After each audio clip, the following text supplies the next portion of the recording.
നമസ്കാരം. മാർക്കോ കണ്ടിട്ടില്ലെന്നും ഉണ്ണിമുകുന്ദനുമായി തനിക്ക് വലിയ അടുപ്പമൊന്നുമില്ലെന്നും പറഞ്ഞ ഷെയ്ൻ നിഗത്തിന്റെ സാമൂഹ്യ മാധ്യമ പരാമർശം വിവാദം സൃഷ്ടിച്ചിരുന്നു. മുൻപും ഉണ്ണിമുകുന്ദനെതിരെ ചില കമന്റുകൾ ചെയ്ത ആളാണ് ഷെയ്ൻ നിഗ. ഉണ്ണിമുകുന്ദൻ ആരംഭിച്ച സിനിമാ നിർമ്മാണ കമ്പനിക്കെതിരെ മോശം കമന്റുകൾ പറഞ്ഞിരുന്നു.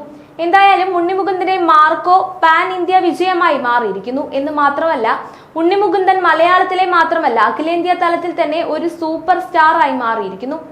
വൻ പദ്ധതികളുമായി കമ്പനികൾ തന്നെ സമീപിക്കുകയാണെന്ന് ഉണ്ണിമുകുന്ദൻ തന്നെ കഴിഞ്ഞ ദിവസം വെളിപ്പെടുത്തിയിരുന്നു.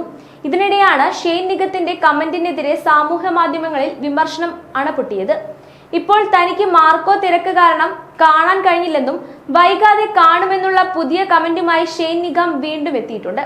ഇപ്പോൾ തന്റെ പുതിയ സിനിമയായ മദ്രാസ്കാരന്റെ പ്രൊമോഷനുമായി ബന്ധപ്പെട്ട് ഷെയ്ൻ നിഗം പറഞ്ഞ ഒരു കമന്റും ചർച്ചയായിരിക്കുന്നു. ദൈവമുണ്ട്, നീതി നടപ്പിലാക്കുമെന്നായിരുന്നു നടൻ ഷെയ്ൻ നിഗത്തിന്റെ കമന്റ്. തന്റെ ചിത്രത്തെ ചിലർ മനഃപൂർവ്വം തകർക്കാൻ ശ്രമിക്കുന്നുവെന്നും ഷെയ്ൻ നിഗം പ്രസ്താവിച്ചിരുന്നു. എന്നാൽ തമിഴ്നാട്ടിലും ചിത്രത്തിന് സമ്മിശ്ര പ്രതികരണമാണല്ലോ ലഭിക്കുന്നത്. അവിടെയും ആരെങ്കിലും ഷെയ്നിനെതിരെ പ്രവർത്തിക്കുന്നുണ്ടോ എന്നാണ് സോഷ്യൽ മീഡിയയിൽ ഉയരുന്ന ചോദ്യങ്ങൾ.